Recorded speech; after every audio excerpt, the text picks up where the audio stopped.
Welcome to the Scale Model Podcast. In this podcast, we aim to entertain, inform, and promote the hobby of scale model kit building with interviews, reviews, and news about the hobby. The podcast is available bi-weekly where your favorite podcasts are found, including iTunes, Google Podcasts, Spotify, and Stitcher. You can also get it from our website at scalemodelpodcast.com, where you can find show notes, photo gallery, and so much more. You can also subscribe to get notifications on all our updates, new episodes, and video content. Please support the Scale Model Podcast on Patreon. Patreon supporters enjoy early access to content and exclusive contests. Your Patreon support helps us to offset hosting and other costs to bring the podcast to you.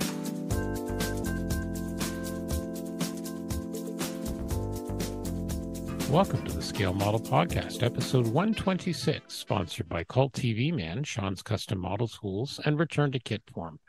I'm one of your hosts, Stuart Clark, and we're actually recording this on a Thursday night, the 5th, because I had a little bit of an emergency on Monday. So because of that, we actually told Jeff not to bother to come. No, seriously, he had family plans up here. It's Canadian Thanksgiving this weekend. So in honor of Canadian Thanksgiving, I'm joined by two Americans. So of course, regular contributor Terry Measley. How are you tonight, sir? Doing pretty good. That's good. Keeping out of trouble. I am. The puppies not so much, but yeah, that's what puppies do. that's And of course, from now, just remind me again, Terry. You guys grew up together, right? yes, we did. You and Mr. Mike. Well, we went to high school together. Went to high school together. All right. So Terry's partner in crime from his high school days. Currently president of the Cincinnati Scale Modelers, home of WKRP and all that. Mr. Mike Ward, how are you, sir? Hey, Stuart, thank you. I'm great. It's great to be back and looking forward to be part of the show tonight. This is always fun. Yes. I have to say, I'm admiring your wallpaper behind you. And it looks like the Imperial Star Destroyer taking on something rather nasty. It's a cross between Star Wars and Macross. Yeah, I think it's awesome. I think Zendrati. Yeah, exactly. I think that's awesome. So, okay, so yeah, as I said, Jeff unfortunately had family obligations, but that's fine. I told him that all his fans will miss him, but he has thrown some contributions in, and he's been a busy guy. So we'll try not to wind him up too much tonight. So, all right, as always, thanks to our Patreon and Buy Me a Coffee supporters. Someone bought us 5 copies last week, so thank you. That was an anonymous one. Yeah, that's awesome. Well, thanks. Yep, it always helps with our hosting fees and all our other goodies. In fact, the domain's coming up for renewal. I got to renew that this week. It's another month or so. So that's what part of your Patreon support and all that helps pay for. All right. So latest news. So yeah, Jeff and I and Anthony, we had our big Southwestern Ontario Scale Model Show or Model Expo. Resounding success. We haven't had a show up here in 5 years. Wore us all out. We're all very tired, but no, it was a good show. 403 models on the table. I have posted a link on the show notes, which will include, you can get to the galleries from there. Some really good kits as always, good attendance. I was reasonably good. Well, not really. The shopping wise, although I did well in the raffle. I'll talk about that a little bit better later on. But I bought 7-8 raffle tickets, and I think I won 5 prizes. I never win, so that was kind of nice. Won some goodies, and I just have to find the picture, and then I can share that when we get to the on the bench section. So that was a great show. And then of course, coming up, some other upcoming shows.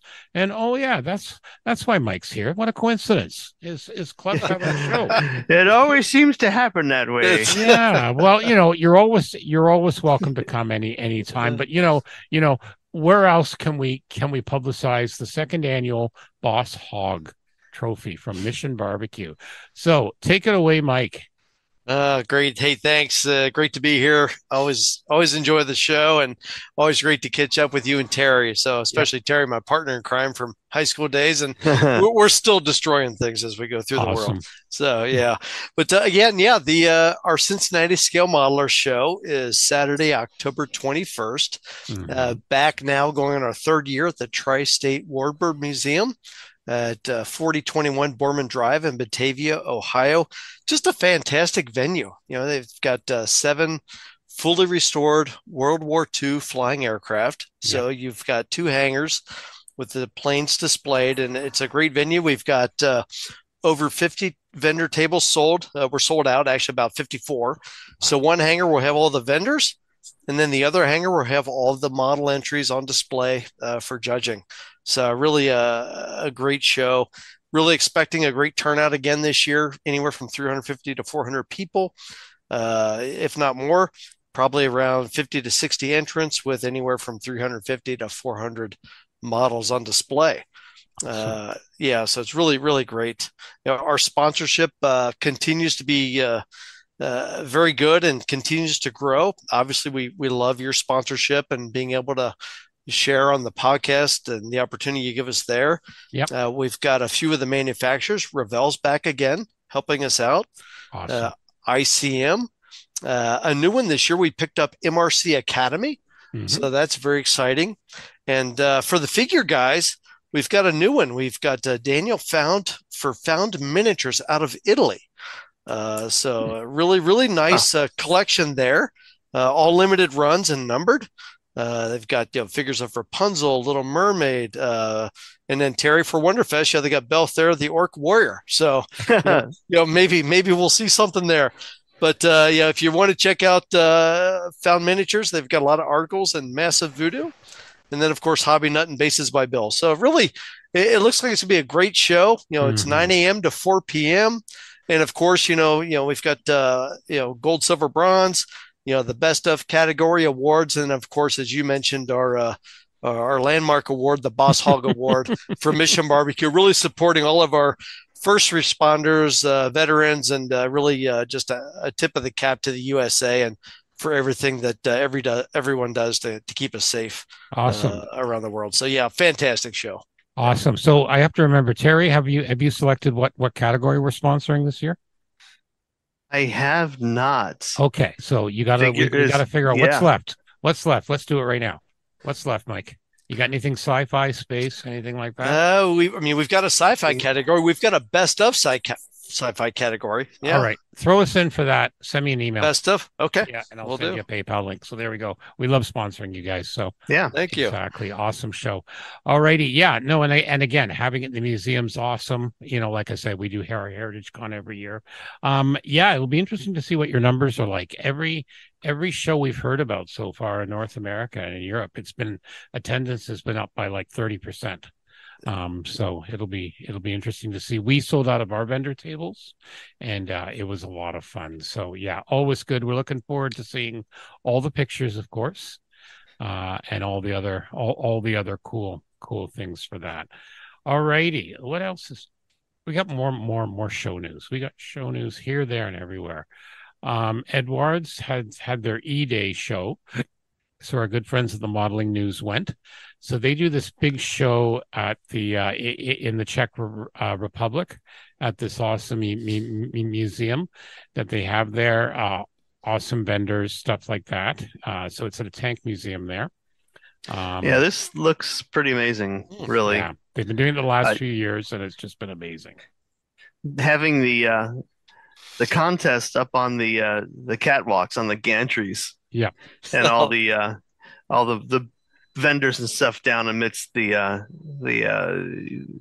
vehicles is pretty cool. Honestly, it gives, because they don't need that much space to put tables up, so that's really pretty cool. And they've got some from the pictures, just gorgeous builds. So the other thing it occurred to me, I just remembered this now, was the fact that the European shows, they tend to, the vendor tables are vendors. They don't tend to have, guys unloading stashes. They have a separate category or a separate day or a separate room where they do swap and sell. So the list of vendors was huge, but again, just some absolutely gorgeous builds there. So, worth checking out. Again, we have the photos and the links in the show notes, and some absolutely beautiful stuff from a manufacturer that is always been supportive of the hobby. So definitely check that one out in our show notes. Okay. let's see what else here we have. So we have the Edward E. Day show. We are going to talk about the All Japan Hobby Show in a few minutes under the hobby announcements. We're going to try and get through this quick because I'm sure everyone really needs to hear more about it. Some more drama from IPMS USA. Looks like they finally backtracked a bit and solved the issue of, was it category 607? Yes. Yeah. Yes. So basically, and again, there's a statement I've got the link on, and I've got some stuff in the forum, but this was actually discussed just after the national show in San Marcos. But there was a bit of controversy, and to be short, basically what happened was a judging team had picked first, second, and third in a sci-fi category, and I believe it included Machine and Krieger figures and all that. And the judges had decided. And then the line judge, who apparently, again, we're all hearing this second, third hand, was a friend of the person who placed fourth, really encouraged them to switch that. Now, apparently this person that's placing fourth was supposed to become the new head sci-fi judge next year at Madison. So apparently a little bit later on, well, they said no, because this is the reasons.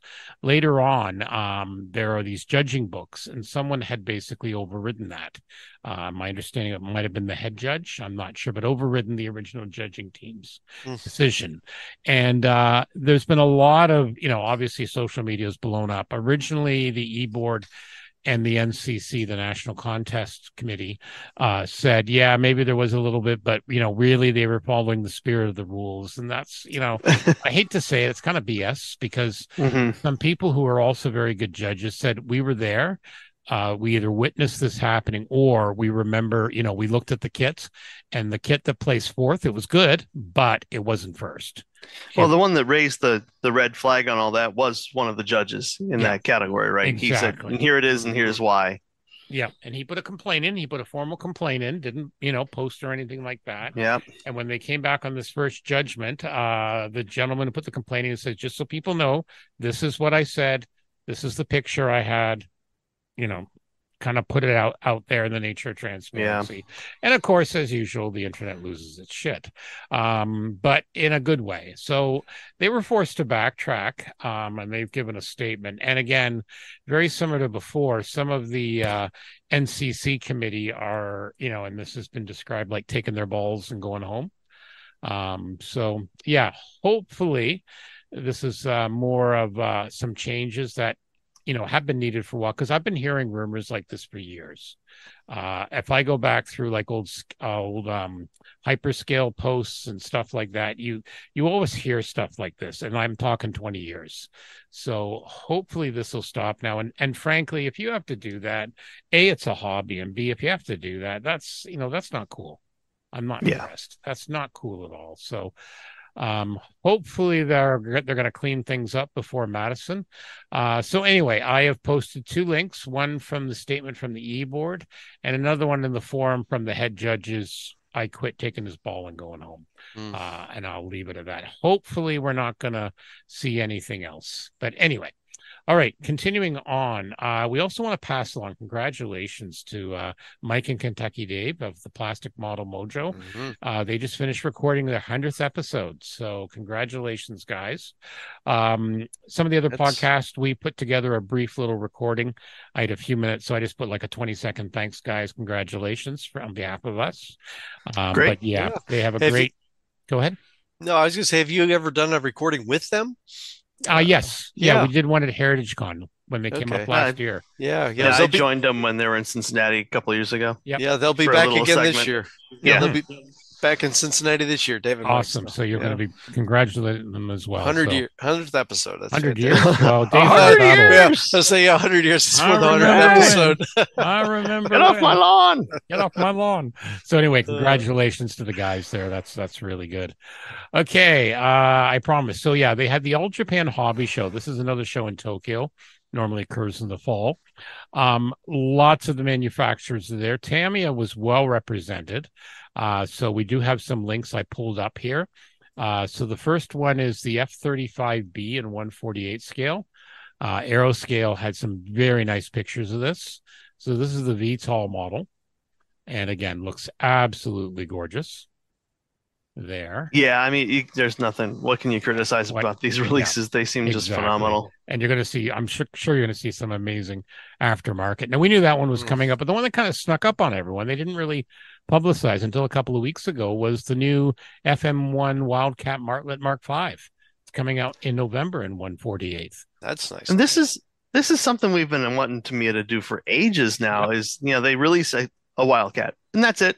Yep. And like, how hard would it be to put different wings in there, guys? Yep. And they have done it now, and it looks finally. I love the British markings. I got to tell you, I really like that. That might make me get it just for those markings alone. 3 markings, I believe, in total, and various bits and bobs. So I have the Aeroscale link there. And then a little bit later on, someone posted some other pictures, but also from the official Tamiya.com website. You've got some of their official releases, including various assault ships, frigates, all sorts of goodies, including some more detail of the F-35 and that engine detail. Like, that is just gorgeous. It's showing the 3 different modes you can display the back nozzle in. Straight out for flight, kind of short takeoff, and the vertical. That's just, like, who needs aftermarket? I'm just, saying. Well, that's a growing trend for sure. Yep. But beautiful detail work, bunch of the different schemes, and then they have the 3 schemes for the Wildcat or the Martlet, showing the differences between the 2 versions. So a lot of good detail pictures there. And then they also had this 1/48 scale British 2-ton 4x2 ambulance in 1/35th, and it looks very nice as well. Again, I'm not as up on that. And then, of course, if you want to complete your diorama, you can get the livestock set part 2. Get your sheep, your dogs, your pigs, your horses. I don't know how many of these are re-releases from them, or Well, the first 2 are obviously brand new. And then we've got the Panzer with the motorcycle kit. I think that's a repop. It comes with figures and a motorcycle. Yeah, that I'm pretty sure is a repop, but it hasn't been out in a while, so that'll be nice. Yeah. And then looks like some bikes. They say back by popular demand. They've re-released some stuff there, some of their popular things. So some very nice stuff. And if you're into the RC, it's there as well. They do some monster RC trucks, some of the stuff. Well, and some of the RC tanks, of course, too. So those are always around. And let's see, they have a bipedal walking robot, or what they call the crafts of. Oh, and they also came out with chipping liquid. So they've got their own chipping solution now, as well as some more in their clay line. And they show that a little bit down, as well as their modeling brush. So that's from our good friends at Tamiya. And then Gustav Zhang, he's a guy on Facebook, and he always goes to all the shows in Japan, and he can be relied on. He's always got amazing pictures, not only of models, but of amazing Japanese food too. I'm just saying, and his cat. But he's got, like, if you go down his Facebook feed there, he's got a lot of the new Macross stuff, Hobby Boss. They've got a 1/48 scale B-24J, I believe, and a Dragon Lady coming out. Oh, wow. The M1 Abrams X in 1/35th. Beautiful. If you get a chance, check out the Tsukimura, the one they had, the Falkworth 190 A4 with the cutaway. Like, it's just Yeah, and Hobby Boss is releasing the 48 scale B-24. So the J. We'll see. Yeah. I don't know if you covered it. No, I don't think you did. Whatever. Doesn't matter. But it should be interesting to see how that is. And a very nice Hobby fine Boss mold. is, nice fine molds 1/72nd Eagle, both the J and the D. And we haven't had a new tool Eagle in quite a while. So that's because I just bought one at the show. I'm just saying, an older one. That's because they're releasing that now, right? Obviously. Then his pictures of the Tamiya, some Academy stuff. The 1/72nd PVM 5A, the Mariner, that looks gorgeous. Yeah, that's a nice looking seaplane. I always like that. Oh, and look, another Tiger, in this case 1/16th. And they've got some of the other things. Oh yeah, this is the one we were talking about. This is the build night the other night. Were you ever into the TBDs from Midway, Terry? Oh, I like the Devastators. I've got the Great Wall Devastator on floats, but okay, this is the Trumpeter. Apparently, Trumpeter's got a 32nd scale I know. Devastator on We were floats. thinking we thought your ears might be burning. We were talking Yeah. about Well, it no, at our build night.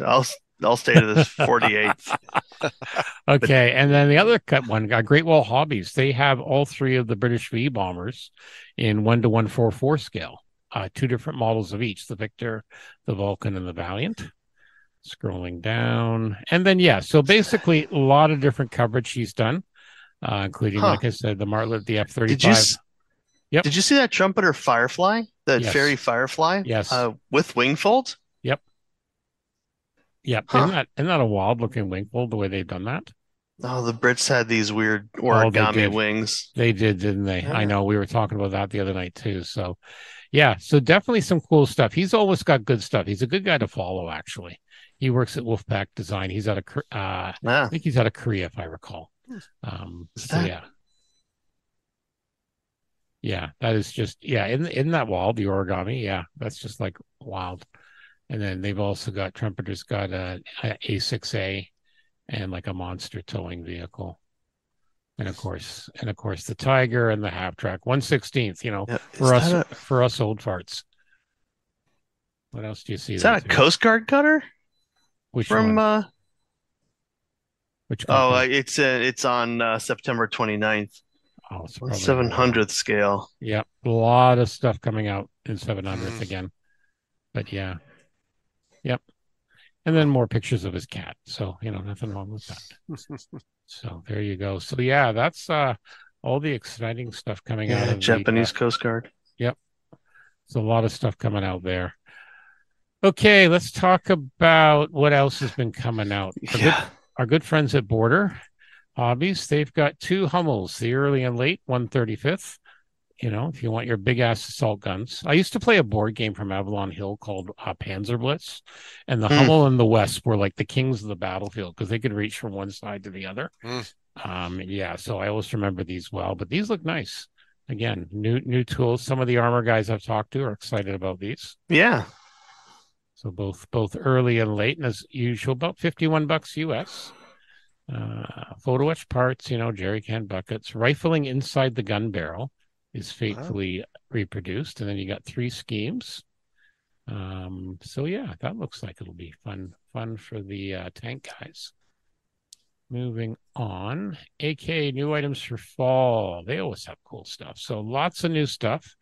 They have history in the organization of German ground forces in the First World War. Looks like very nicely illustrated with a bunch of very cool pictures.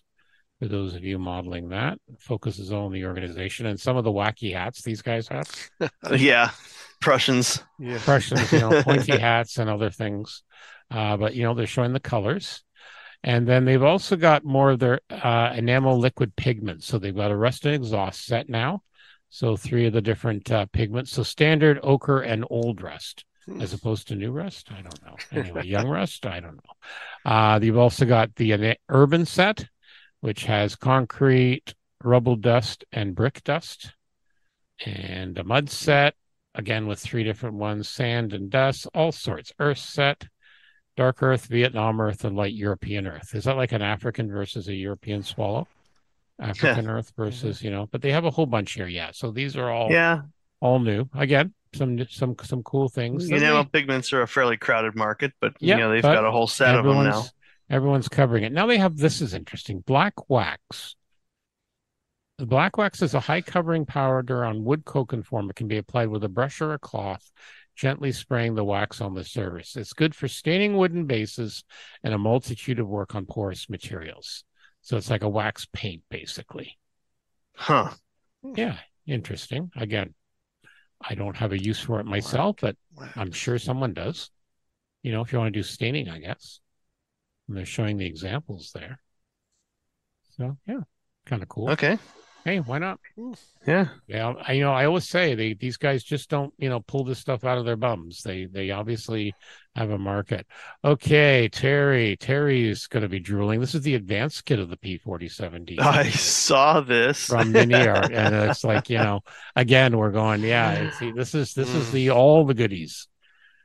So extra cat. It is. Yep. Yeah, it's everything. It's from open gun base to that engine just is ungodly. Yeah.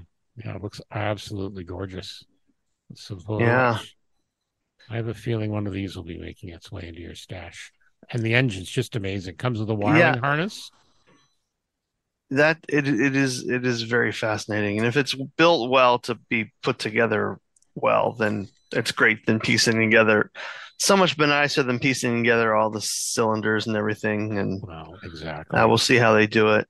Well, as you know, Mini Art's known for its fiddly stuff. So this looks like it'll be fiddly, but it shows the instruction manager doing the wiring diagram. And the cockpit Yeah, looks absolutely yeah. gorgeous. For experienced modelers. Yeah, well, all the rivets. That's Cockpit looks nice. Yep. It's a bubble top, so you're going to see most of it. Yep. Bunch of different wheels, 3 different wheels. Yeah. Yeah, it looks good. Oh, you can close the wheels, wheel wells. Look at that. Look at that. You can build it all tucked up. Yep. And then very nice. The wiring diagrams, weighted tail wheel. It's got some bombs, choice of bombs, and smoke dischargers. Photo etch is supplied for the fins, and gas tanks, including the P-38s. Wow. Yeah. Wild. Yeah, three markings, of course. So yeah, that looks good. And if we continue down that list, they also include what the other new Kits Mini Arts has. So now you got bakers, a bunch of guys selling pastries and bread on the cart. Panel delivery truck, garage workshop, milkman. Why not, right? They got everything else. The water trailer, Water Buffalo, another one of their truck series. U.S. soldiers in rainwear, field workshop, 200-liter field drums, Soviet tank crew from the 60s and 70s. And how about this BM-824 self-propelled rocket launcher? Interior, and then you got the assault on the medieval fortress and the castle in 172nd. T-34 running gear. Just that. That's it. I'm gonna have to keep an eye open for. I usually walk past all the armor stuff at shows because I don't usually do much. But I do want to get one of the Water Buffalo trailers. I do want one of those. Yeah, I think that would be useful. Definitely. So that's that. All right. And then I had another link with the guy, someone doing a test build of the base P47. And it looks very nice. This is the base one put together. So again, I've included that as well. You people might find that interesting as well. So definitely check that out. I'm sure we'll have an inbox review from Mr. Measley at some point in the future. Oh, don't hold your breath as to when that happens. I know. I'm just saying. There's guys out there with a lot more time than me. I know. I'm looking for Terry's review of the plastic trash cans coming up on Mini Art. Nice. Nice. Very good. All right, moving on. I'm trying to do something for everyone here tonight. So we have this BMW motorcycle, the R1250 GS from Mung in 1/9 scale. So this is a big bike. Wow. Isn't that nice? Look at that. Isn't that beautiful? I have not built a motorcycle since I was a child. And this thing, when I was looking at it, before the show, I was like, this is just beautiful. Yeah, and it's not a race bike. This is a commuter. This is a daily bike. Daily bike or going off-road or long trips or Yeah. The detail on this thing's incredible. Oh, they are now. Just absolutely what the guys in the bikes. And again, the CAD renderings are just gorgeous. Yeah, this is very attractive. At some point I'm going to build a bike, but yeah. Steering dampener, single and double seats. Yeah. Yeah, very nice. 4 different liveries. The second one on the upper right, I like the black. I love that it has luggage cases available. Exactly. Sold separately, but you gotta love that. Oh, exactly. gives you the option and all that. So that's just exactly. All right. BMW bikes. Yeah, I know. Aren't those nice? A lot of bike stuff out there.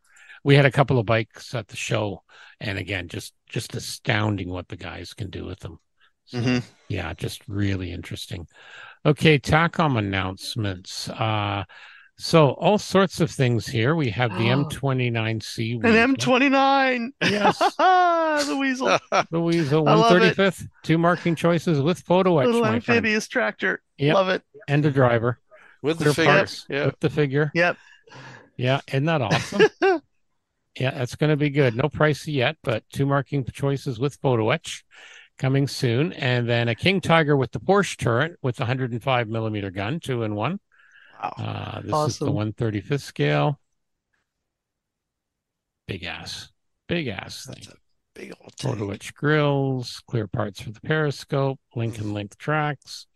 Oh, look at the turret. Comes either the plastic or the metal barrel. Looks like it's got a night sight on it too. Remember they were experimenting with the night sights on these? Yeah, they had the war? infrared The lamps. infrared, yeah, sorry. Yep, there we go. And the detail in the machine gun. Wow. Yeah, that looks very nice.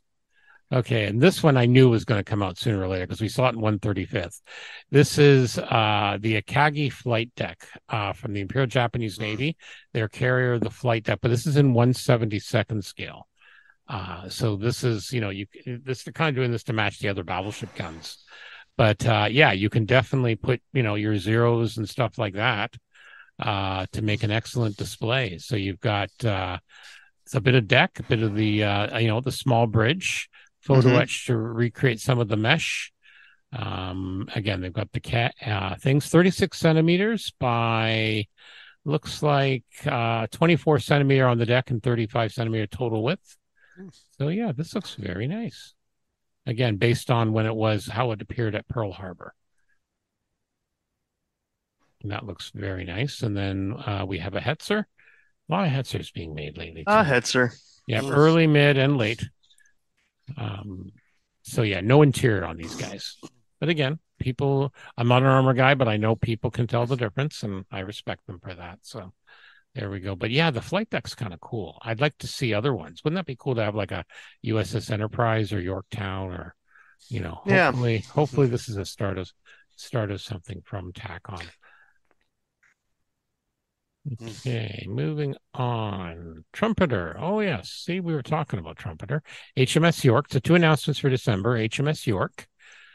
This is the 1/700 scale. This was a lead shipment of 2 heavy cruisers in the 20s. She served during the war, and eventually she was sunk by Italian explosive motorboats in Crete in March 41. But again, 7 parts, 200 plus, 7 sprues, 200 parts with some photo etch.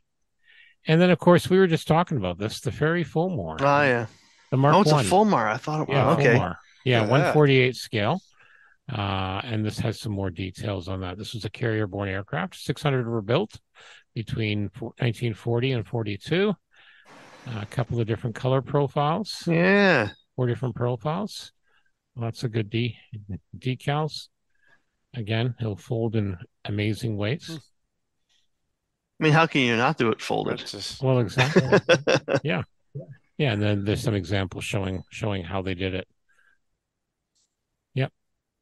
I think you're definitely going to want to paint all the wing assemblies and decal them all separately before gluing that last glue. I would, yeah. I would Unless think so. you really want to like hurt yourself. All right. And then we have more from Border. This is the B5N2 Kate in 1/35th scale. So diorama size. Wow. Yeah, from Border, that's going to be fantastic. Yep, very nice. They show one of the ones in the surrender dot markings. A lot of nice pictures here, the modeling news. And again, none survive. So they've got like recreations. Only 2 partially recovered are known to exist. Wow. Yeah. And replicas were made using stretched fuselage from the Canadian Car and Foundry Harvards, which were used, for Tora. So yeah, but there's one here. I think that's the one in Hawaii. One partially, but again, folding wings. Interesting looking cockpit. The thing that struck me is I look at the seats, and the seats seem awfully low, but of course they would be sitting on like a parachute. It's just when I first looked at it, I went, "Oh, that seems awfully low to stick your head out," but there must be small. Yeah, I'm not sure. You see what I'm saying? Yeah, it just looks weird. So I'm assuming the navigator, the radio man in the middle there. Yeah, they don't have to stick their head out that often. No, that's true. May stand on the seat. But Yeah, the maybe. gunner's that way too. Yeah, yeah. But again, looks nice, nice surfaces. Um, absolutely good, gorgeous. Opener closed. No word if there's going to be any mass. Hopefully there is. So yeah, this is going to look very nice. Engine looks good. Comes with some bombs, torpedoes. No pricing as of yet, but it will be Yeah, the coming. manufacturers are really two of the things they're really paying attention now is the kind of the surface detail where you get the ribbing or fabric effects. Mhm. And then ordnance. They're really doing a good job with ordnance now. Yeah, yeah, exactly. I think it's awesome. Okay, and then again, I'm trying to cover all bases. From X Plus, how about a 1/35th scale JP3 Spinosaurus from X Plus? So this is again, the X Plus did the T-Rex kit in 1/35th from Jurassic Park, and you got a slightly larger one here, the Spinosaurus from the Lost World. So again, more decals you can do, or more dioramas, I should say. But yeah, that looks good. They show them And you get a T-Rex to go with it. Well, you can combine them both, make the diorama, so you can be really screwed. Yeah, it looks like it comes with a bit of the crane. Yeah, apparently, something's interesting. The huge Spinosaurus is created in plastic and still able to stand on one leg. So they must have the balancing right. Again, gorgeous looking. And it's going to be released in December. HobbyLink Japan already has it listed for $46 US.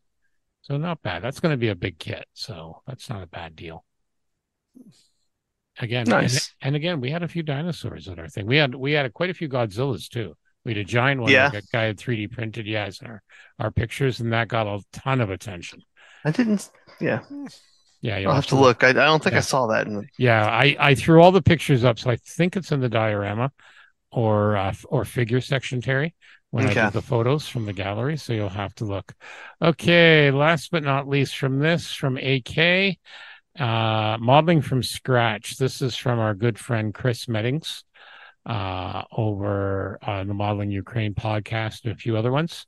So he's written this up, 88 pages, about 11 euros, and like how to basically do stuff from scratch build, the tools you need. Chris is an awesome modeler. He even has safety with knives. Don't burn yourself. Don't cut yourself. All the usual, stuff. Yep, I love the first aid page there, and it's got a torch right center. Exactly. A little butane torch. Let's avoid blowing things up. Basic techniques for styrene, how to plan the project, because that's a lot of it. Plan it out. And then he's got some examples like how to make some ladders or stairs, common tricks and projects, all sorts of cool things. So it's not a huge read, but again, I think it's quite good for people who want to basically get into that. So yeah, we used to have to do a lot more scratch building back in the day. I know, and now there's a lot more just available, period. So you don't have to do as much. And 3D printed and exactly. There's just so much. One last exciting news item here. Our good friends at Horizon Models, they've been around for 8 years now. So they're having an 8th anniversary competition and model kit sale. And basically they're saying in appreciation to all the space modelers that have supported Horizon Models over the last 8 years, we are launching our 2023 Space Pioneers competition. Contestants just need to send us a folder and a photo and a short story of any Horizon model kit they have built. One lucky winner will receive a trophy and a certificate, one copy of their next release of the Atlas Agena, plus one copy of any other kits we announce over the next 12 months. There'll be 3 runners-up, each of which will receive one copy of the next release of the Atlas Agena. Make sure you check their website out, www.horizon-models.com, for terms and conditions. And they're also having a sale of their individual kit up to 20% off the MSRP if purchased through the website. The competition and sale ends on October 31st, 2023. I built one of these. I have one in the stash. Great kits if you like real space. So make sure you check them out as well. Okay, let's move on to our good friends at ScaleMates, where we look at new tool and full kits. I do the filtering. We are recording this on October the 5th. So we have a pneumatic compactor from Red Iron Models. We have a dragon and his tail Liberator nose pinup figure. So this is actually a 3D figure of some two-dimensional art. Okay. Interesting. A lot of 70-second stuff. Special models, the Ferrari SF71H and 120th. The Mini Cooper. Oh, look at this. A Ferrari 288 GTO engine kit in 1/4. Wow. That looks nice. That looks really nice. From a company called Model Werkenstadt Trap. So they're German. So you know it's going to be very detailed. That's pretty cool looking. Huh. It says multimedia, so we'll have a whole mix of things. And then AWD models, AVD models, they've come out with a lot of stuff in 143, some unusual subjects. This one I know very well, the Reliant Robin in the 70s. Oh, yeah. These were a dime a dozen in England. These little, three-wheel small things. Little depth. We were watching an episode from third season of Monty Python, and one rolls past in the background. Exactly. I'm like, oh my God, it's a Robin. Yep. But if you've never seen the Top Gear episode where Jeremy deliberately goes out and drives it badly, it's absolutely hilarious. Exactly. Rolling it over every other turn. Yep. Then we got some light trucks there. It's a company called Fascinations. Now, a B-17 Flying Fortress and 1 to 1/3. Oh, it's the Metal Earth. Never mind. 1 to 1/30th scale. That's a lot of work. Yeah. A new tram from Czechoslovakia from Gun Tower 172nd. Tram's cool. Yep. More airfield equipment. Yeah, civil airfield equipment. Look at this in 1144. Yeah, nice. Arma. Cargo loaders, stair trucks. Perfect. Transport bus. Yeah. Yep.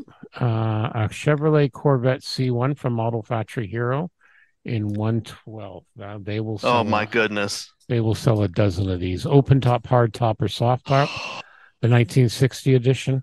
112 full detail kit. Large scale car guys are just gonna scream, nuts. give me my money. Take my money. Please Wow. Yeah, what are you gonna say, Mike? No, I bet that's a beautiful kit. Oh, that looks like it is, yeah. Numerous Warfare 135th, a MiG 242 and 124 scale from Studio 2 models. What the heck is this? This must have, it's from Joe 90, of course. Yes. I knew it looked familiar. 124 scale. So Joe 90 was another Jerry and Sylvia Anderson TV series. I didn't see a lot of them. I recognized it, but I couldn't quite place it. So yeah. Yeah, a lot of those are coming back. Okay, September 30th. Lots of good things. We got a tractor. The Ducarp 80 horsepower 135th. That looks like that's project in work from St. George Model. Yeah. I did see this Magic Factory releasing an A4 series. Yeah. Starting with the A4M. Yeah, 148 the later scale. one. I know some people were talking about it, and they seem to have some positive things about it. Yeah. I mean, just look at the detail you could do. I mean, just the nose and just the radome. It's just yeah, it's all open up. Yeah, you just go crazy with this thing. Now, the other thing from that day, it was the Trumpeter has the USS Midway CV-41 in her 1945 appearance, 1/350th. So that looks very good. I don't think we've seen one in 350th before. And the next one down, the Lockheed D-21 from Clearprop on the 29th. Look at that thing. I think that's the one that would launch off the top of the SR-71. Yeah, I wonder if it's designed to go with the big Revell. Yeah, I think it makes sense, right? 148. Yeah. And then, of course, we were talking about this one last night, the Quaylen Rue, and, Jeff was commenting how it has a giant cod piece for Matt Like Quaylen Rue. Yeah, I know. And then he was wondering, what the heck were really. the two little guns at the top, because we were looking at some pictures with the pilot, and Jeff's going, well, like, where does the ammo go? Well, it's energy weapons. It's sci-fi, Jeff. Don't worry about it. So yeah. Don't look too hard. No, exactly. Macross. That's what we told him. So yeah, a lot of stuff from Good Smile coming out, a lot more Gundam. Oh, and last but not least, I know some of the British modelers were really like this. The Trident 1C. So this was a British made, it's kind of like a 727, but it was made in Britain, and they had them for years in the 60s and 70s. You'd see these by the dozen as a, like, if you wanted to go from London to Manchester, London to Glasgow, this is how you do it. Short and medium range narrow body airliner. And again, I've never seen one in this scale or most scales. Huh. So I know a couple of the guys from the UK podcast were very excited to see this. So, all right. I think that's it from ScaleMates for now. That's what we'll cover. But yeah, that Corvette's nice. That Corvette's very nice. Yeah, I don't even want to know how much the price is. All right. Let's talk a little bit about our sponsor. And that's, of course, Cult TV Man. So here we go. Let's see what's new at our good friends at Cult TV Man and CultTVManShop.com. First of all, they're going to be at the Modelpalooza Scale Model Show, brought to you by IPMS Orlando. That's October 13th to the 15th at the Wyndham Center down in Kissimmee, Florida. Make sure if you're in the area, go down and check them out. Also, lots of other cool things. There's a bunch of new mini kits from the movie Dune produced by Mung. They're about 4 inches long, wingspan up to 7 inches. No pricing yet, but they reckon they'll be under $25. There's the Harkonnen and Atreides Ornithopter, and there's also a Dune Spice Harvester. From the shots I've seen, these look absolutely gorgeous, so make sure you check those out. There's also a $15 sale going on. All sorts of cool things here. So let's have a quick peek and see what's here. Total of 53 products. Royer's Voyager, re-released by Mobius, 15. Glow-in-the-Dark Voyager, 15. Glow-in-the-Dark Voyager number 2, 15. You notice the trend here. Everything's 15. We got the Green Lantern DC model kits from Mobius, the classic Enterprise and Botany Bay from AMT. That's the Space Seed Edition reissue. That's 1/1000th. We've got the Voyager Kazon ship from Monogram, the Mini Luna 1/350th from Pegasus Hobbies. That one's actually $10. We've also got the Classic Enterprise Pilot Parts Pack 1/350th for that Polar Lights kit. That's $10, and here's a very good deal. I wish I could snag this one. The Space 1999 Hawk Mark 9 1/72nd scale from MPC in round 2. I built that kit. Absolutely awesome kit. Just lots of good deals. You can check them out at CultTVManShop.com, and don't forget to tell them the Scale Model Podcast sent you. Always good to see what's new there. Okay, what's on the bench? So I actually got a lot to talk about here. So yeah, we skipped an episode because of the local model show. So the other thing that happened is I had some work done on the basement. They were trying to fix a window leak. So I had to take everything that was 3 feet from the basement window out, which of course meant my workbench, my airbrush booth, a bookshelf, and I don't have the huff and puff. So that took a little while. Which timed nicely between the show and us skipping an episode because I didn't have time. So I've mostly put it back. I'm trying to organize it a little bit more. I've started a little bit more work on the Musaru Cup entry, a little bit more of the fiddly detail. And I've also done a bit of work on the Japanese satellite, a little bit more masking in that. So I've got most of the sides masked and painted. I just got to take them off. And then the picture here, which shows my haul from the model show. So of these, so what do we got here? There was also a book. So what do we have? We have 1, 2, 3, 4, 5, 6, 7, 8, 9. Of these, let me see here. 1, 2, 3, 4 of them were raffle prize wins, and I won a book as well. Wow. So yeah, that wasn't bad. So I got the Airfix, the dogfight. I won the Airfix dogfight doubles. That's the Zero and the Hellcat. The Camaro, which works out well. My father-in-law had a Camaro, a 2017 Camaro. The Mustang's hilarious. Now, the Mustang was actually a raffle prize donated by one of our other sponsors, Sean's Custom Model Tools. And I actually had that kit and I sold it to Jeff last year. And now I have it back. Yeah, it's kind of hilarious. The Edouard Falco with 190. I'm not sure I'm going to build it. I did have a look. It's very nice. Very nice kit. The next one is the one of the British aircraft carriers from the Falklands War. It looks like a fairly simple Dragon build, 1/700th HMS Invincible. So I'm going to have fun with that. And then the Reliant, it's a dog of a kit, but I've always wanted it. And one of the guys at the show had it for a really good deal, so I couldn't turn it down. It's an absolute dog of a kit. People will tell you that. But, Yep. It's all right. I've got some ideas for it. I'm thinking about doing, remember how we talked about how Berman's made some decals for like stealth discovery class? Yeah. Okay. Yeah. Yeah, it was Rick Sternbach. It's Rick Sternbach. Sorry. Mm-hmm. Yeah. Yeah. I'm gonna maybe play around with this idea, make it stealth. That way I avoid the whole Aztecing. Well, GCals will change color schemes for you if you want to do a. Yep. If you want to get some of his decals. Yep. So I check out GCals on Facebook. Yep. I'm gonna kind of think about it. I have to make some room for it because it is a big kit. It's the one, it's a big one. And then I need another Spitfire, right? Like I need a hole in my head. I think that's 9 now in the stash, but I didn't have this particular. You're slacking. A Mark 14. I didn't have this one. The F-15J, because again, I have a Strike Eagle in 72nd, but I didn't have a like a single seater, and I wanted one. Yeah. And then what you should do is look at the artwork for the Macross version of the F-15. Yeah. There's that thoughts and do your conversions on that. Yep, exactly.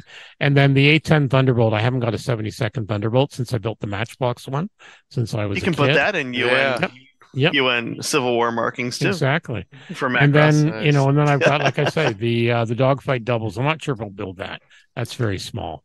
But it comes with the paint and everything. That might end up in a show raffle at some point. So so it was a good haul. Wow. I was quite pleased on how I did there. And like I said, getting back into the mode and building. Now the cold weather's coming soon, and I'm working from home for the next few months, so that's kind of nice. That saves some commute time, and we're trying to get some of the long-term stuff done. Like I said, the car, my father-in-law passed away in March, so we finally got his car back into our possession, or my wife's possession. So she's very happy. Okay. Jeff posted here, similar to Stuart, lots of real life stuff. He's been busy. But he did get a mojo wake-up call to go back to a kit he started in the 80s. He's got this metal kit of a 1909 Ford Model T. It's kind of cool. I've seen it. It's way out of the comfort zone, but that's the point. What triggered this was the desire to use some of the new to me paints he received last month, some nice old metallics. So we had a former member of the club give Jeff a tile of magazines to give away, and he had a pile of old paints, like even some of the old Humbrol box sets. So he's given those away to one of our guys who does a lot of AccuForm and loves Humbrol. And he's been doing some, and I've told him if there's, he's got a lot of older Gunsy, and I said if there's anything I need, I'm going to be coming over there first before I go to the store. Yeah, definitely. But so in the end, I didn't use it because 1909 Fords don't have metallic finishes, but still plugging away, and he's enjoying it. He's been having fun with that. He's been doing, like I said, he had one more wedding they had to do. He's been doing the cool grandfather thing. So and of course the show kept us busy. So that's really awesome. Okay, Terry, what about you, sir? Not a lot. First with the pups, Toshi won't let me sleep past 3:30. He's often up in the middle of the night. Oh dear. Okay. But by 5 o'clock, he is just hungry. Yes. 12 hours is a long time for a growing boy. Yes. It's just a lot, right? So, I mean, I'm a little sleep deprived, just kind of scraping by. But I'm getting some work done on that Moscato's F203 Dragon and the Aldrin class, the Will Barton. They've both been primed a couple times to work out some stuff, and the Moscato Dragon, of course, needs more work. I'm pinning and prepping and all that. So I've done a lot of work that it doesn't look like a lot of work. Right. Okay. Yeah, that's fine. I did find out the donor kits for the some bits of the Dragon, though, because it's obvious he used a donor kit for some of it. And this is a plane that was designed to fit the role of the F-18 before the F-18 actually started serving or anything. So this is it. And that's what he used. And that makes sense. So I can pick up an Academy F18 and use the canopy out of that. And it'll be a lot easier for me. Awesome. I've got some interior bits, but right now I'm just working on getting stabilizers and all that kind of stuff ready to be pinned and glued together, and then I'll be able to reprime and see what it looks like. And I'm gonna try to put the pylons on with magnets. Neat. Yeah, I think for this one, that's a good way to do it. Either that or the ordnance, but probably the whole pylons together. Makes sense. I did get some aftermarket pylons and ordnance, and some of these aftermarket missiles, like AMRAAMs and such, are just gorgeous. They're amazing. Very nice. I also picked up a P47 Tamiya for that P47 HP version. No, yeah, really? So I've got it. Nice. It's staring at me, serenading me with its siren song. Oh, well, you know what? We're looking forward to you starting that, because that's going to be awesome when it's done. I know. Yeah, just based on what you've done. I keep going back and forth between saying make it operational or just do a prototype. I mean, do I do it as a what if sort of operational version? Maybe we'll see. We'll see where it takes me. It's going to be awesome. It's going to be awesome when it's. We'll see which shoals the sirens crash me on. All right. Well, hopefully Tosha will let you sleep a bit more. Mine wake me up at 5 a.m. My 3 cats, and see, I don't know if my wife's trained them or they just know she doesn't get up very well, so they always come to me. You know, it's pretty sad. She'll be awake and they'll still come and wake me up. All 3 of them. It's terrible when she gets them trained like that. Okay, Mike, what have you been working on? I finally I'm back to the F18, the 1/32 scale. Holy cow! You've been working on that. Yeah, it's slow, but it's it's a big part beast. of it has just been work's been crazy, a lot of travel, but now that's kind of settled down. I'm really looking forward to just spending the next few months just really tackling that. That'll be nice. The cockpit, that's been probably the toughest part. 1/32, you just keep going. Yeah. So I've really pushed the limit on just really trying to better my weathering skills and really picking out all of the buttons and dials and really trying to bring out the detail, working with dry brushing, a little weathering, some washing, some pencils getting in there, and got all the different the screens in for the displays. So it's coming along. So I'm at a point where finish up the seats, a couple ejection handles, and it'll be ready to go. Awesome. And then we'll move fast forward, I think, on the assembly. So isn't that always the way? Yeah, that's it. So I've got that, and then 2 kits I picked up from Tony Woodson for Wonderfest, Macross, the YF19 and YF21. Really just trying to. I keep looking at them, but really just scratching my head. How do I want to build these? I want to put them together into one display, and just really trying to think what's going to really look neat and be what scale different. They're 1/72. 70. I've got those ones as well. Yeah. So that's really what I've got going on. Awesome. Well, you'll have to send some pictures. We'll include them in the show notes. Definitely. Thank you. That'll be awesome. Okay. Moving on to what we are reading. I've actually just finished To Sleep in a Sea of Stars by Christopher Paolini.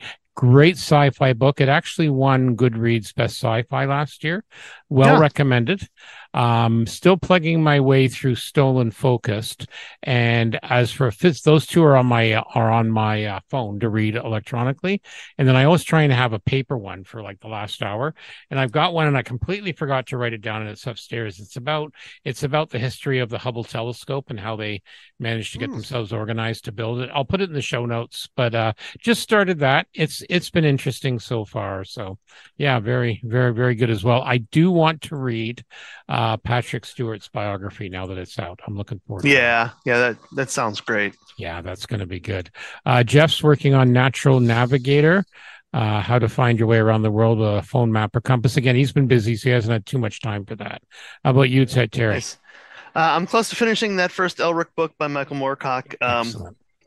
Like I say, my 17-year-old self would have just eaten this up. Yep, agreed. It's overwritten. It's melancholy. It is everything, right? Plus, I've got that figure, and I do occasionally do a little bit of work cleaning that up some more and more. Yeah, good. I think I'm leaning toward not using the base that came with it because the sculptor kind of wussed out, and it was designed to look like one of the book covers where he's on a deck of a ship, and Yes. I think I'm going to do that. Very cool. I mean, that's not that tough to do. Yeah. I did take a break in there because the volume 16 of That Time I Got Reincarnated as a Slime light novel was released, so I had to read 15 and 16. I love that name. I love that name. It's a great anime if anyone wants to watch this in Isekai, but it's so much better than most of them. Okay. It's a lot of fun, and actually rewatching that anime a few times after reading the books, they included a lot more than you think they did. It's pretty interesting. Yeah, that's that. So I'll figure out what to read after that. Very cool. I'll have to read a nonfiction again here before too long. Time I Got Reincarnated as a Slime. I tell you, something must be lost. Well, you don't watch a lot of anime, do you? I know. Well, no, I get it. I totally do. I'm just being polite. All righty. So let's talk about Sean's Custom Model Tools. He was at the show. We had a good chat. We're going to be featuring some new products. He's coming out soon, fairly soon. Anthony and I have to get together and do that. He's basically doing some 1/35th 3D printed like aftermarket stuff, like jerry cans and stuff like that. He's going to be doing. He's got them in 1/35th. He's then scaling them for 1/48th and 72nd. So we're going to do a full build review on that and some other cool things. But anyway, let's go to his ad. Now we're going to talk a bit about Sean's Custom Model Tools, one of our other sponsors of the Scale Model Podcast. Some very cool things, both 3D printed and the Goodman Super Sanding Blocks. Let's start with the Microset and Microsole Decal Set Bottle Stand. This is purposely designed for the microscale set and sole. Most modelers over the years, they've tipped these bottles over. So this is a very handy thing. At $14.95, you can put them both together. They're printed in blue and red for easy identification. Comes with a black base, and they actually have little magnets on it, so it keeps them in place. Definitely a good deal. I use mine all the time, and I can well recommend them. Let's talk a bit about those Goodman Model Super Sanding Blocks, namely the Value Pack Combo for $28.99. You get the 80 grit, 180 grit, 220, 320, 400, and 600. Just an amazing set, just what you need. And you can also, if you want, you can also get a super sanding block stand for it, which also really makes life a little bit easier, helps things keep it organized. The other thing too is they have the awesome model tape dispenser for your various tapes. It's basically a 3D printed thing. You put spools of your tapes. It's got a little razor blade to help cut it, and it's really, really good design. So yeah, works out really well, and yours for $19.95. So check out these and other amazing deals at Sean'sCustomModelTools.com, and also on Facebook, and tell them that the Scale Model Podcast sent you. All right. Things we've seen. None of this is mine. U.S. Air Force Museum acquires a ex-Ukrainian Sukhoi 27. Yeah. I was talking with my dad, and he goes, "Did you see they got a Russian plane at the Air Force Museum?" It's like, a new one? It's like, yeah. And so I looked up as Sukhoi. It's former Ukrainian, but it's been over here in the U.S. for quite a while. There's a guy, and I'm trying to remember the name of it. It'll be in that article. He owns and flies various Russian planes out of Rockford doing training with the armed forces. That's right. Here. So then he's got a MiG-21 because there's still plenty of those flying. Yeah. I didn't know he had a Sukhoi, and it's just in Rockford. I didn't know he was out there. Yeah, tactical air. Yeah. Yeah, so they at least get to know what these things look like in the air and move like a little bit. He said he doesn't do full dogfight sort of things, but I saw a presentation by him a number of years ago, and he goes, it's often nobody knows he's coming. Right. He just shows up, and everyone's like, "What the living hell is that?" As this MiG-21 screams by at mid-altitude, and like, oh, Jesus. yeah, That's and classic. yeah, and does it's fascinating stuff, right? So they've got to make the Sukhoi 27, so that's the F-15 to the MiG-29 being like an F-16. Yep, exactly. I look forward to seeing it because it's supposedly it's even bigger than you think it is, knowing it's a big plane. Yeah, exactly. Yeah, that's one thing I do. I'm I do interested in the remember. camo that it has. Yeah, that camo's pretty really yeah. sharp. Yeah, Yeah. that's very cool. And Tony Woodson should have his Jersey Fest coverage up soon. He said he'd have it up by the weekend. I put a link to his web page. He's allowed. He also He's a busy guy. Oh yeah. He also has some video of his visit to the Uberhazy Museum. So that might be worth checking out. All right, cool stuff. And I did want to mention that last weekend I helped Kathleen Garness, who's a noted botanical illustrator, organize a drawing under the microscopes. Yeah. She reached out and said, "Who has the microscopes we can do?" She wanted to do this. It's like, well, I think I can make that happen with a connection. And we're going to try to make this a monthly event at the James Woodworth Prairie Preserve. I saw your post about that. That looked fascinating. Yeah. It was fun working on colored pencils under the microscope. Yeah. And very, very nice. Well, it kind of reminds me, because when I was working on some of this tiny stuff on the Musaru Cup, I was thinking, if I'm not careful, I'm going to need a microscope soon. Then I thought to myself, I've got this old iMac sitting here. So I plugged my iPhone in to the iMac, and you can use it like a video camera. It'll directly, and then I just put it up 10 times zoom, and it's actually not bad. There's a little bit of delay, but it's actually not bad, where you can just glance up and does that look right without because I swear I was going cross-eyed on some of this. So I've been using that a bit more. But I can see why some of these guys, especially the figure painters, they get like the USB microscopes for that reason. I mean, it's really, and I was doing some flower dissection under the microscope, and it's a lot of magnification, and you don't have direct view of your hands. No, and the depth of field is very shallow. Very shallow. Yeah, I agree. Yeah, so I mean, it's... cameras and such microscopes are tough. Yeah. Especially if you're working under just a big lens, that's not bad, or just your standard optivisors. I just find sometimes I can use the optivisors, but other times I literally have to take the glasses off, and just because I'm so nearsighted. But even then, again, this 1/72 kit is just, some of the bits are absolutely tiny. So, but we'll see what happens. Still kind of thinking of some ideas there. So that's going to be good. So, it was cool busting out the art chops again. There you go. I'm going to do some drawing. All right, Mike, anything else cross your path lately?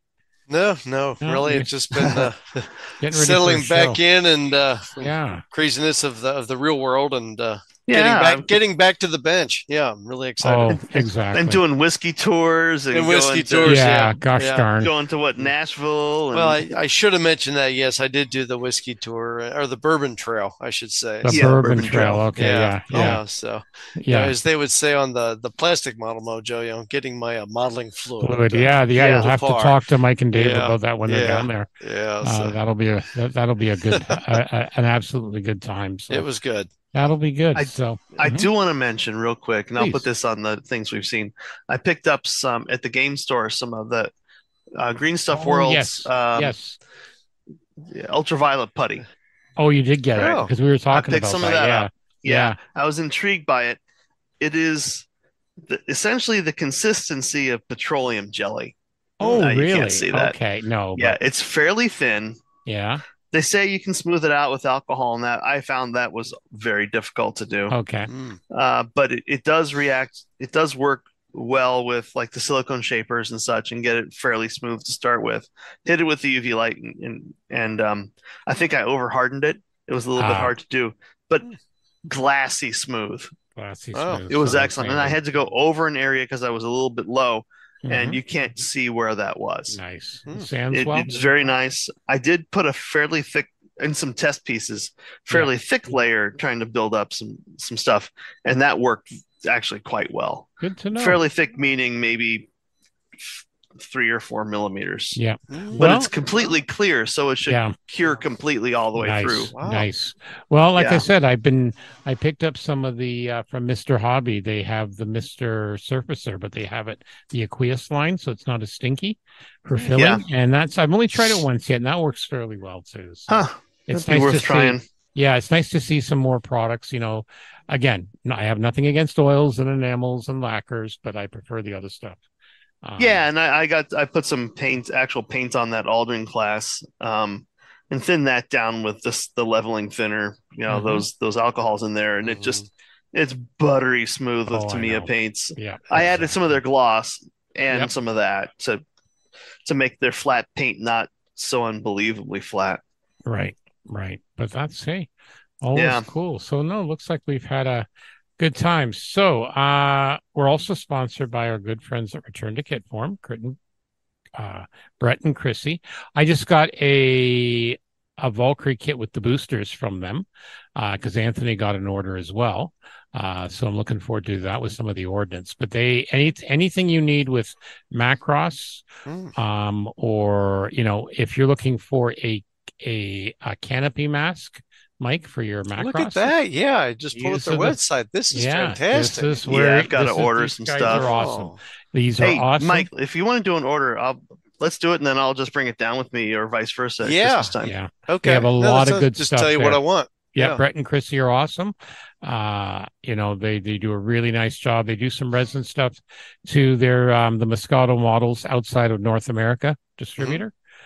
So they always have some cool things, and we really appreciate their support as well. Really good folks down there in Australia. Wow. So, all right, anyone else have anything else before we close this off for the night? Anyone? Bueller? No? Okay. Wow. Just thanks for having me again. Hey, always great to see you guys. Always a pleasure, Mike. You're welcome anytime. Come out to Cinicy and say hi. Yeah, come on down. Exactly. And obviously October 20th. Obviously, 21st. Terry, you will be there. Yep. Yes. You will be there. All the dogs are healthy, so I think I can make the trip. Attaboy. I've got vacation set at work. That's good stuff. Good stuff. Keep reminding my boss that I'm gonna be out for a few days. Well, just if he doesn't remember, that's their problem, not yours. Yeah. Just saying that. All right. So for the Scale Model Podcast, episode 126, my name is Stuart Clark. And Mike Ward. Terry Measley asking everyone to just stop beating those dead horses. Just stop beating the dead horses. Thank you, and be well.